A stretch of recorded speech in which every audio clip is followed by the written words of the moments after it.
Luke भागकर काफी ऊंचाई पर जाता है ताकि वहां से उसे कुछ दिख सके, लेकिन तभी वहां पर उसको एक क्रिएचर जैसा कुछ दिखता है जो काफी लंबा है और उसके हाथ किसी इंसान की तरह थे। वो फौरन वहां से भागता हुआ अपने दोस्त के पास आता है और उनको उस क्रिएचर के बारे में बताने लगता है, पर कोई भी उसकी बात पर विश्वास नहीं करता और अपनी बात पर यकीन दिलाने के लिए ल्यूक अपने सीने पर लगी हुई उस चोट को दिखाता है, जिस पर डॉम बोलता है कि ये तुमको किसी पेड़ से लग गई होगी जब तुम रात नींद में बाहर आए थे। डॉम से ये सारी चीजें अब हैंडल नहीं हो रही थी, इसलिए वो इन सारी चीजों के लिए ल्यूक को जिम्मेदार ठहराने लगता है कि अगर वो उस दिन वाइन की शॉप में उन चारों पर हमला करता तो रॉब नहीं मरता और आज हम उसकी याद में यहाँ नहीं आते। इस बात पर ल्यूक गुस्से में डॉम को एक मुक्का मारकर आगे जाने लगता है और इन दोनों की लड़ाई हो जाती है। ये सब अब धीरे धीरे अपना आपा खोने लगे हैं, पर हज सबको संभालने की कोशिश करता है। इसी बीच इन्हें जमीन में एक टेंट खड़ा हुआ मिलता है जिसके अंदर से इन्हें एक फैमिली फोटो मिलती है। ये फोटो 1967 की थी, यानी ये फैमिली भी यहाँ इन चारों की तरह ही यहाँ पर आई थी, लेकिन वो मारी गई। सब इस चीज को देखकर और ज्यादा डर जाते हैं। धीरे धीरे अब रात भी होने लगी थी। हज सबसे इसी जगह पर अपना टेंट लगाने को कहता है। उसी रात ड्यूक को फिर से रॉब की मौत वाला नाइटमेयर आता है, पर इस बार एक पीली आंखों वाला चोर उसको डरपोक कहता है। इतने में ही उसकी नींद खुल जाती है और उसे बाहर फिल के चिल्लाने की बहुत जोर से आवाज आती है। फिल ड्यूक को बताता है कि एक बड़ा सा क्रीचर हज को उठाकर ले गया, उसने ये अपनी आंखों से देखा। इतने में जंगल से हज के चिल्लाने की आवाज आती है। ये तीनों फौरन उसको बचाने के लिए उसकी आवाज के पीछे भागते हैं, जिसकी वजह से ये अपने टेंट तक वापस जाने का रास्ता भी भूल जाते हैं। पर तभी इन्हें हज की बॉडी उसी हिरन की तरह पेड़ पर लटकी हुई मिलती है, जिसका पूरा शरीर बीच में से फटा हुआ था। ये तीनों हज की ये हालत नहीं देख पाते और रोने लगते हैं। ये सीन देखने में बहुत खौफनाक लगता है। डॉम और ल्यूक उसकी बॉडी को पेड़ से उतारकर जमीन में दफना देते हैं और रोते हुए आगे बढ़ने लगते हैं। ल्यूक यहाँ से इन दोनों को लीड करता है। वो कहता है कि हमें इस दिशा में जल्द से जल्द सीधा चलना होगा, तभी हम इस जंगल से बाहर निकल पाएंगे, वरना हज की तरह हमारी भी मौत तय है, क्योंकि वो मॉन्स्टर या क्रिएचर हमारे नाइटमेयर से निकल के हमारा पीछा कर रही है। ल्यूक एक बार फिर से ऊंचाई पर जाकर देखता है कि वो अभी कितना दूर है, पर इस बार ल्यूक को जंगल का एंड दिख जाता है, जिसको देखकर उसके अंदर जिंदगी की एक उम्मीद दिखाई देती है। पर इतने में ही ल्यूक के एक और दोस्त को वो क्रिएचर उठाकर ले जाता है। ल्यूक उसको बचाने के लिए भागता है, पर अंधेरा काफी होने की वजह से वो एक पेड़ से टकराकर फिर से अपने उसी सपने में चला जाता है जिसमें उसने रॉब को मरते हुए देखा था। पर इस बार ल्यूक हारता नहीं है। वो अपने सपने पर काबू कर लेता है और उससे बाहर निकलकर अपने दोस्त डॉम को आवाज मारता है, जो एक पेड़ के पीछे छुपा था। ये भी उसके पास जाता है और उससे पूछता है कि क्या तुमने उस क्रिएचर को देखा जो फिल को ले गया, जिस पर डॉम बोलता है कि वो काफी फास्ट है, इसलिए मैं उसको नहीं देख पाया, मुझे माफ कर दो, मैं काफी डर चुका था,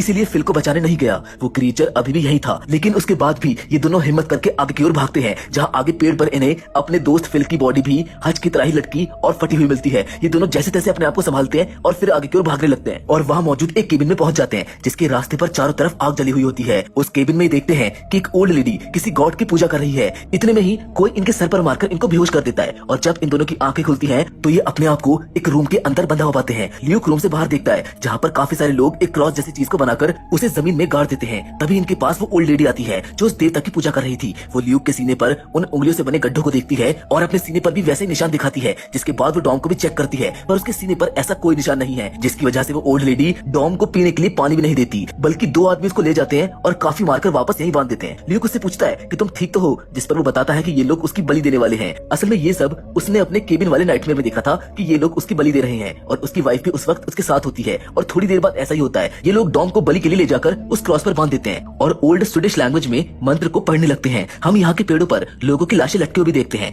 उसी वक्त डॉम को जंगल से उसकी वाइफ आती हुई दिखाई देती है, जो उसके पास आकर उसका चेहरा पकड़ लेती है, पर ये सिर्फ एक वहम था जो डॉम को दिखाई दे रहा है। असल में ये उसकी वाइफ नहीं, वो क्रिएचर होता है जो उसके चेहरे को अपने हाथों से पकड़ लेता है। ये क्रिएचर देखने में काफी डरावना और लंबा है। इस कबीले के सभी लोग उस क्रिएचर के आगे अपना सर झुकाते हैं, जिसके बाद ये क्रिएचर डॉम को भी बाकी लोगों की तरह ही पेड़ पर लटका देता है और उसकी भी मौत हो जाती है। ल्यूक भी इस मंजर को अंदर से देख रहा होता है। डॉम की मौत को देखकर वो गुस्से में अपना अंगूठा तोड़कर अपने हाथ से रस्सी खोल लेता है। इसी बीच एक लड़की यहाँ पर आती है, जिसको ल्यूक ऐसा दिखाता है जैसे उसके हाथ अभी भी बंधे हुए हैं। वो उस लड़की से पूछता है कि वो क्रिएचर क्या चीज है, जिस पर वो लड़की बताती है कि वो एक एंशिएंट गॉड है, हम लोग उसका नाम नहीं लेते, असल में वो लोकी की नाजायज औलाद है। जिस पर ल्यूक बोलता है कि तुम लोग उससे डरते हो। लड़की बताती है कि हम लोग उसकी पूजा करते हैं, जिसकी वजह से वो हमको यहाँ पर जंगल में रहने देता है और हमें अमर बनाता है। हम हर साल उसे कुछ लोगों की बलि देते हैं, जिनमें से वो एक को चुनता है और इस बार वो एक तुम हो। अब तुम्हें हमारे साथ यहाँ रहकर उसकी पूजा करनी होगी। आज रात को तुम्हारा एक रिचुअल होगा, जहाँ पर तुम्हें उस गॉड के आगे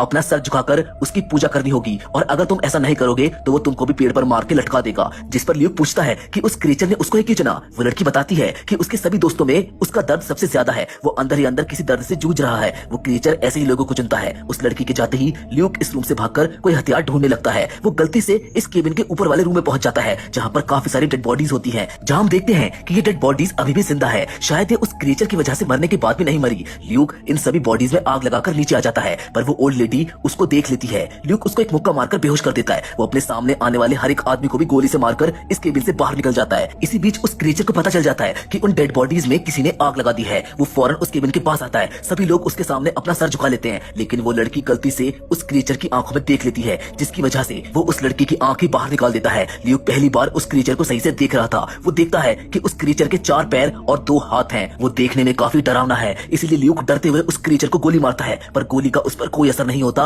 और वो क्रिएचर ल्यूक के पीछे भागने लगता है। उसी वक्त ल्यूक को फिर से वही नाइटमेयर आता है, जिसकी वजह से वो क्रिएचर उसको पकड़ लेता है और उसे अपने हाथों में उठाकर जमीन पर पटक देता है। ल्यूक उठने की कोशिश करता है, लेकिन वो फिर से उसके सर को जमीन पर नीचे लगा देता है। वो क्रिएचर ल्यूक को अपने आगे झुकाना चाहता है, लेकिन तभी ल्यूक को एक कुल्हाड़ी दिखाई देती है, जिसे उठाकर वो उसके सर में घुसा देता है और भागने लगता है। उस क्रिएचर को उस हमले से ज्यादा कुछ नहीं होता, लेकिन ल्यूक इसका फायदा उठाकर जंगल से बाहर निकल आता है, जहां हम देखते हैं कि वो क्रिएचर उस जंगल से बाहर नहीं आ पाता। मतलब वो जंगल उसकी सीमा है, वो उससे बाहर नहीं आ सकता। क्रिएचर ल्यूक को देखकर जोर से दहाड़ने लगता है, जिस पर ल्यूक भी उसको देखकर दहाड़ता है और बोलता है कि वो उसके आगे कभी भी नहीं झुकेगा। और ल्यूक के इतना कहते ही वहां पर सुबह होने लगती है। इन चारों दोस्तों में सिर्फ ल्यूक ही जिंदा बचता है और अब थोड़ी दूर चलने के बाद ल्यूक को आखिरकार रोड दिखाई दे जाती है, जिसके साथ ये कहानी यहीं पर खत्म।